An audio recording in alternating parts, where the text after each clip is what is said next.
amajwi y'amazi menshi, umuraba ukomeye w'inyanja. Uwiteka uri hejuru ya byose abirusha imbaraga.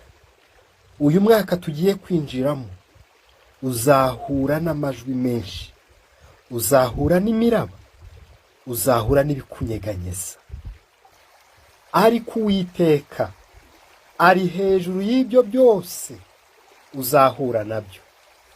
Icyo usabwa ni ukwizera Imana ukayiringira. Izakurwanirira mu bintu byose uzahura nabyo muri uyu mwaka tugiye kwinjiramo. Ndabakiriye mu mwanya w'ijambo ry'Imana. Yewe mugiye kubana, nitwa Himbaza Claude. Tugiye gusoma ijambo ry'Imana, turasanga mu gitabo cya Zaburi. Turasoma ibice 93, turahera ku murongo wa mbere. Reka dusome. Uwiteka ari ku ngoma, yambaye icyubahiro.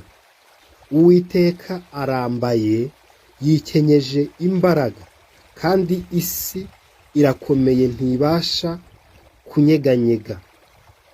Intebe yawe yakomeye uhereye kera, wowe uhoraho wahereye kera kose.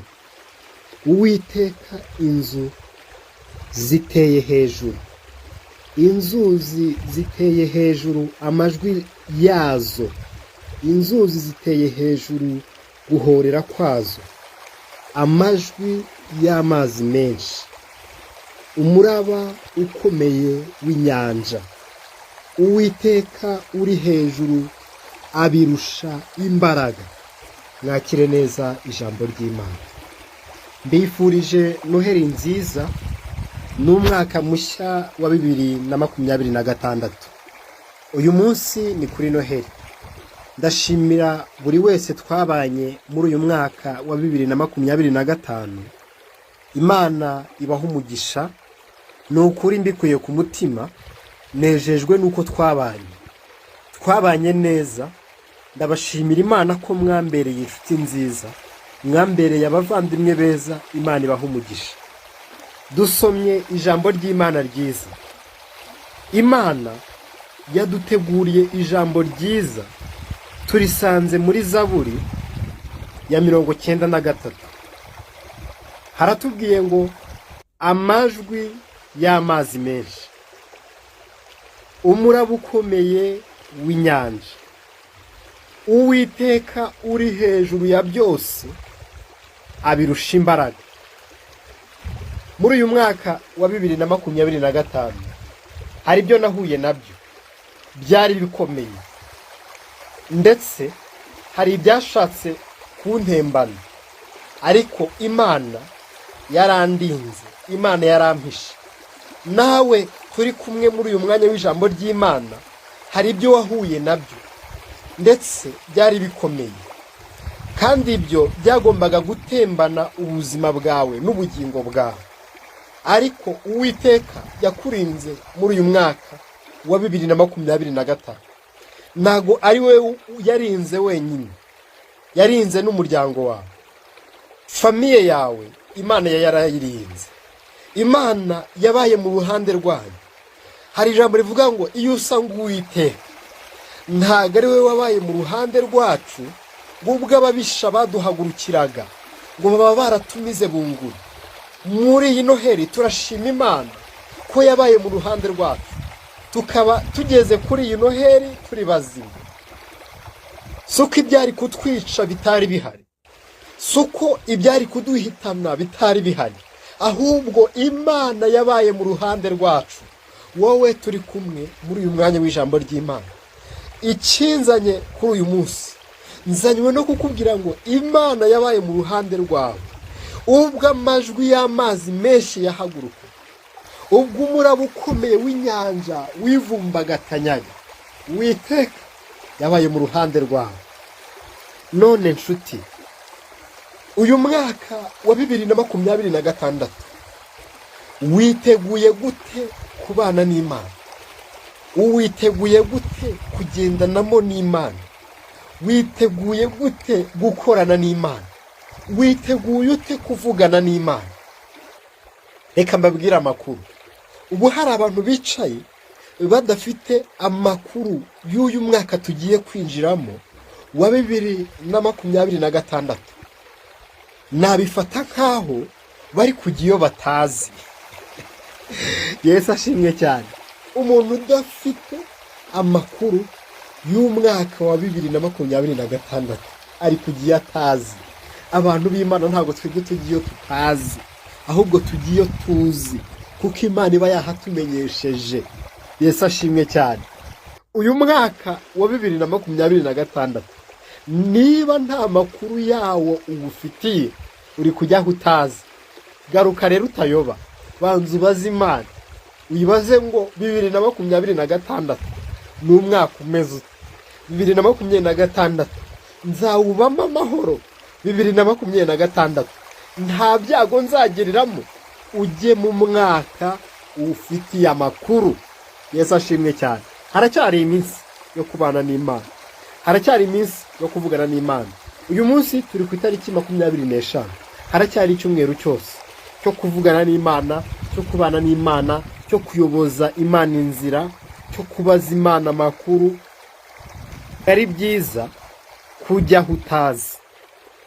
Oya, gerageza ube mu bihe byo gusenga, ube mu mwanya wo gusenga, winjire mu mwaka uzi.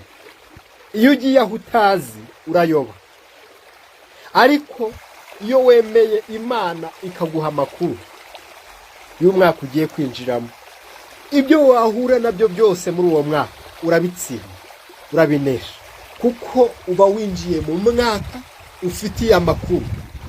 Ikintu cya mbere ni amakuru. Hari umukecuru ubivuga kuri Radio Rwanda, ng'icya mbere ni amakuru. Gutunze radio ukabaho utumva amakuru, ubundi iyo radio yabikumariye.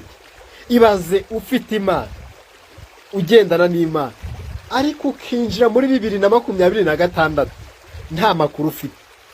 Uko kugendana n'Imana ntacyo kwaba kukumariye, kuko Imana ikintu cya mbere ikora, irabanza ikakumenyesha amakuru yaho ujya. Hari umuririmbyi ukunda kumfasha, aravuga ngo nkunda kumva amakuru y'umuriro uri kure ahatagera ibyaha, ngo kandi umucyo n'umwana w'intama, ngo umunsi umwe nzawinjiramo. Uyu mwaka wa 2025 wahuye n'amajwi menshi, ndetse wahuye n'imiraba myinshi. Ibyakugerageje byari byinshi cyane, ariko ndashimira Imana ko usoje amahoro. Hari igihe umwaka uza ukaba kasamutwe, ukavuga ngo uyu mwaka ni ngusoza amahoro nzashira. Ubu turi mu gihe cy'amashimwe, kuko uyu mwaka wabaye mubi, ntabwo wabaye mwiza, ariko Imana ishimwe ko tuwusoje amahoro. Uyu mwaka wa 2026 Imana ivuganye nawe. Imana iravuze ngo iri hejuru y'abakurwanya. Imana iravuze ngo iri hejuru y'uburwayi. Imana iravuze ngo iri hejuru y'urupfu. Imana iravuze ngo amajwi y'amazi menshi, umuraba ukomeye w'inyanja, Uwiteka uri hejuru ya byose abirusha imbaraga. Imana iri hejuru y'amajwi uzahura nayo muri 2026. Imana iri hejuru y'imiraba uzahura nayo muri 2026. Imana iri hejuru y'uburwayi buzagutera muri 2026. Imana iri hejuru y'inzara uzahura nayo muri 2026. Imana iri hejuru y'ubushomeri uzahura nabwo muri 2026. Imana iri hejuru y'abazakurwanya bose muri 2026. Imana iri hejuru y'ibyo byose. Reka nkubwire, Imana iri hejuru y'ubukene uzahura nabwo. Imana iri hejuru y'abarozi bazakuroga. Imana iri hejuru y'ibitero byose uzahura nabyo. Uwiteka ari hejuru ya byose. Imana yaratsinze. Imana yaranesheje. Ntugire ubwoba. Imana iri mu ruhande rwawe. Imana ikwambukije uyu mwaka wa 2025. Yiteguye no kubana nawe no muri uriya mwaka wa 2026. Imana yiteguye kubana nawe. Imana yiteguye kuba mu ruhande rwawe. Imana yiteguye kukurwanirira. Haleluya! Imana ntago izagusiga. Imana ntago izaguhana. Imana ntago izigera iguta. Imana itaragutaye muri covid. Muri 2022 ntigute, 2023 ntigute, 2024 ntigute, 2025 uyu mwaka ntigusige. Imana ntago izigera igusiga muri 2026. Oya, Imana iri mu ruhande rwawe. Wa mubyeyi we, icyo usabwa ni ukwishingikiriza ku Uwiteka. Wa mukobwa we, icyo usabwa ni ukwishingikiriza ku Uwiteka. Wa musore we, icyo uri gusabwa uyu munsi ni ukwishingikiriza ku Uwiteka. Wa mupapa we, icyo usabwa ni ukwishingikiriza ku Uwiteka. Hari umuririmbyi yaravuze ngo nzakomeza nubake kuri Yesu, ngo kuko ahandi hose nakubaka nubatse kuri Yesu ngaho ni ku musenyi.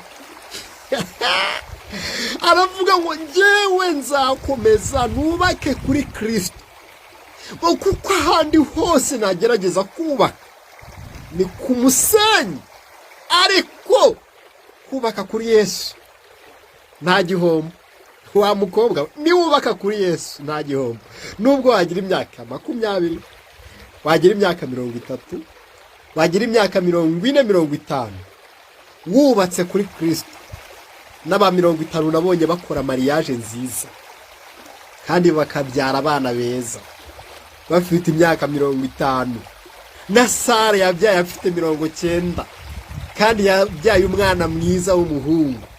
Niwe wabaye sogokuru wacu. Uwo mwana yitwa Isaka. Wa mupapa we, urasabwa kubaka kuri Yesu.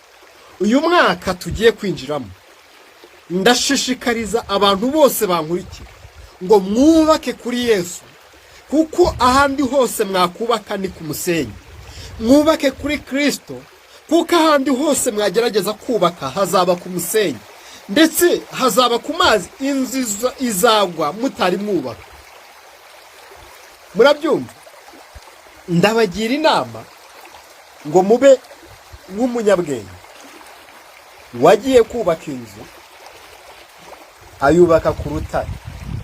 Aravuga ngo iyi nzu yanjye reka nyishyire ku rutare.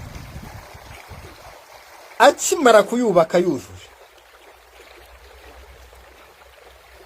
imvura iragwa, imivu iratemba, umuyaga urahuha, ngo byose biza byiruka ngo byitura kuri iyo nzu yari amaze kubaka. Inzu irakomeza irahagarara.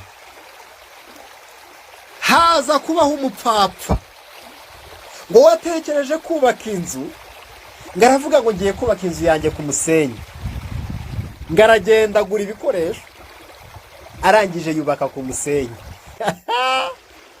Ndakimara kuzuza iyo nzu, ngo imvura yaraguye, imivu iratemba, ngo umuyaga urahuha ari mwinshi, ngo byose biraza byikubita kuri ya nzu yari amaze kubaka ku musenyi. Ngo iyo nzu yaraguye,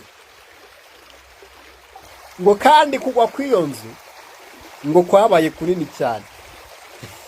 Wa mupapa we, ndakugira inama yo kubaka ku rutare ari rwo Kristo muri uyu mwaka wa 2026.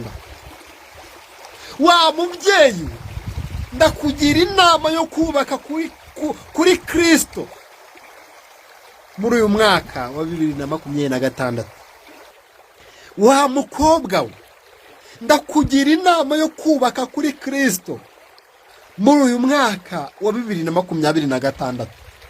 Wa musore we, ndakugira inama yo kubaka kuri Kristo muri uyu mwaka wa 2026. Amajwi y'amazi menshi, umuraba ukomeye w'inyanja, Uwiteka uri hejuru ya byose abirusha imbaraga. Amajwi y'amazi menshi, umuraba ukomeye w'inyanja, Uwiteka uri hejuru ya byose abirusha imbaraga. Amajwi y'amazi menshi, umuraba ukomeye w'inyanja, Uwiteka uri hejuru ya byose muri uyu mwaka wa 2026. Imana ibirusha imbaraga. Reka dusengane Imana. Turagushimiye Uwiteka Imana Nyiringabo, warakoze kubana natwe muri uyu mwaka wa 2025. Turagushimiye ko wemeye kubana natwe no mu mwaka wa 2026.